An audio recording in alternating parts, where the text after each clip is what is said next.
Hi guys, this is Sean of GeauxSavvyDesigns, and today we're going to be talking about stabilizers. Have you been questioning what you're putting on the back of your embroidery? Stay tuned, hit like and subscribe, and we're going to get back to you about more stabilizer.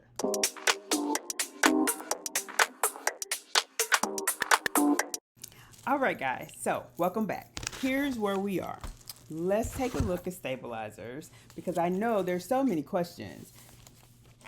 There are companies that actually have samples of what every stabilizer feels like.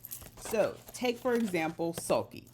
Sulky has a list packet of, I want to say it's about 19 in their packet that they actually have samples of.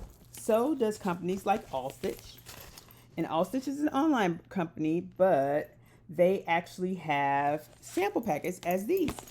There's also companies like Texas Specialties. They also will give you sample. Well, not give you. I think you have to purchase them. So you have to purchase the sample packs, but it will give you an opportunity to feel and touch all the stabilizers. Now, here's something to note. All stabilizers are made by only a few manufacturers. So there is a bunch of repackaging and rebranding, kind of like people do with all this sublimation paper. But anyway, so it's only made by a couple manufacturers and sold, rebranded, and sold to all of us. So how do I pick my stabilizer? What's my favorite stabilizer? Whatever's on sale. So go buy what's on sale. That's how I do it. You don't have to do it that way. But what I want you to do is play with the stabilizer so that you understand what goes with what. So when you see your fabric bunching up and it's doing some weird stuff, it may be the needle, but it may also be your backing or what's called stabilizer. So some people call it backing, some people call it stabilizer. Now, do not get that confused with interfacing. So interfacing is different from stabilizer.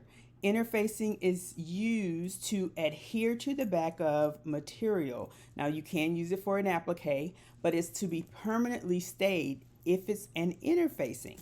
A lot of our stabilizers don't actually stay as you put them on into your hoop.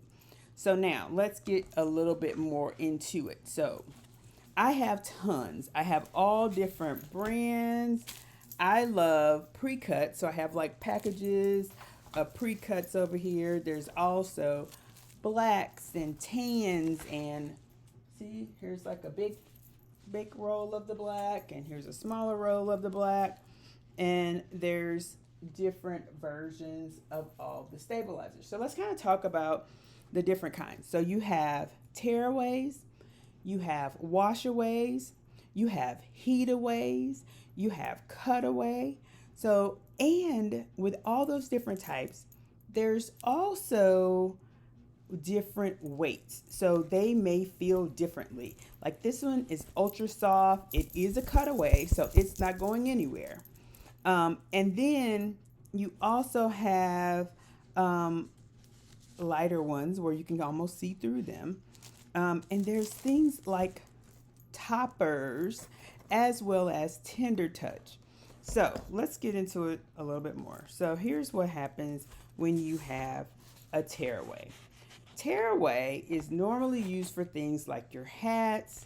It's used for things that you don't want to be seen. So it may be used in conjunction with a tearaway that has a sticky backing. So if you're floating something, you may want to use a tearaway in addition to the fact that you are floating it on a sticky piece. So I normally do that when I'm using my fast frames.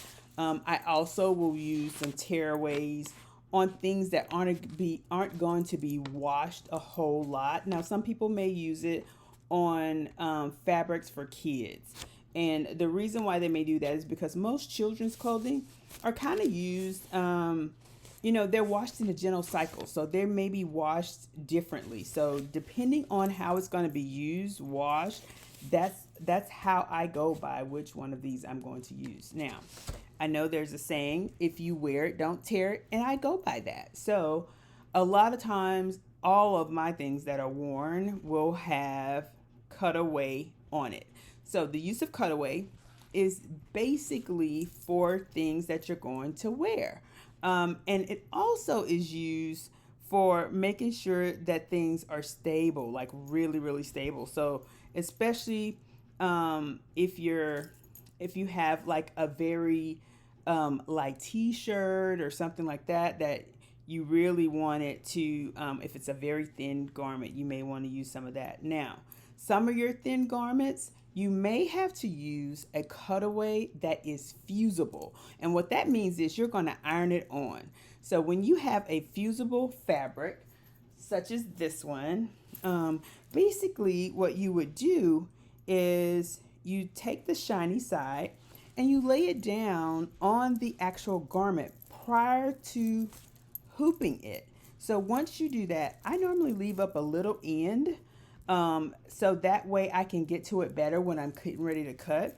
And I normally iron in the section where I'm planning to have my garment. And so you basically iron this on the back of the garment that you're about to embroider. And then once you're done, you come back and you cut it away just like you would your regular cutaway. But that is definitely used for, I use it for t-shirts and for thinner, maybe if someone wanted a fishing shirt embroidered, or if they wanted some type of jersey embroidered, it may work for that. So just think about the fibers. If it's shifting, if it's moving, you want to have it stable, hence the word stabilizer. So that way you can actually,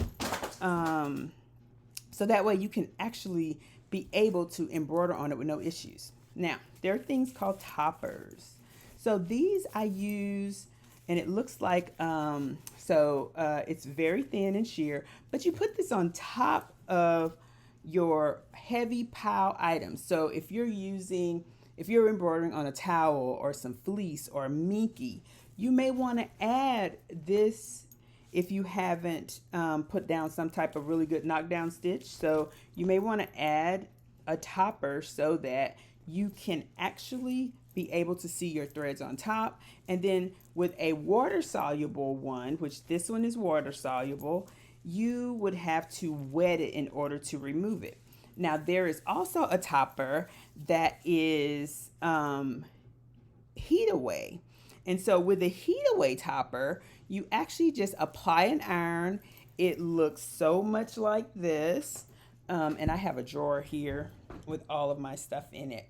But yes, so for a heat away, you would actually take this and you would lay it down. You'd feel a little bumpy side. And after you're done embroidering, you literally can just heat it away now, and that's with an iron. Now, what I have found is that a lot of the heat away ones, you can kind of pull, but you have to be careful because what you don't want to do is pull your stitches. So definitely use it as it's the manufacturer's requirements on there. So watch out for that. And just look into that. So now there are some other ones. And I'm gonna tell you, so like they're rolls, and I have tons of rolls. I have a drawer of rolls here in front of me. One of the things that I normally do once I've opened a roll like this is I take and stick inside of this the information that came with it. So this one here, and you see how this looks? It's almost like a thin material, right? But this one is called Aqua Vanish. So same thing as water soluble. And so it has all of the information on here. So I always just roll it up and put it back in the tube. So this way I have my instructions for the one that I'm actually using, right? So this is the way I keep up with, oh, what roll is it in my drawer? Because sometimes you have all these rolls in your drawer like I do, and it's so much easier to just pop it inside of here, and then all of a sudden, now you know which roll it is, and you don't have to worry about it. Okay, so the last thing we're going to talk about right now is tender touch. So we've talked about a cutaway, we've talked about fusibles, and we've also talked about your heat and gone. So your heat solubles, your water solubles, And also our Cutaway. So with Tender Touch, for example, this is highly used for those ladies and gentlemen that are out there embroidering with children's garments. So, you know, it's for literally what is called Tender Touch. So it's something that Sulky makes, and you basically iron it on. It's to be permanently used. And then basically what you do there is you iron it on and it stays with the garment. So it covers up the stitch. So some people may call it cover stitch. Some people may call it a tender touch. So that's it for me and stabilizers today. So you guys have a wonderful rest of your day. And if you have any questions, please make sure to put them down in the comments. Like and subscribe. And thank you for watching.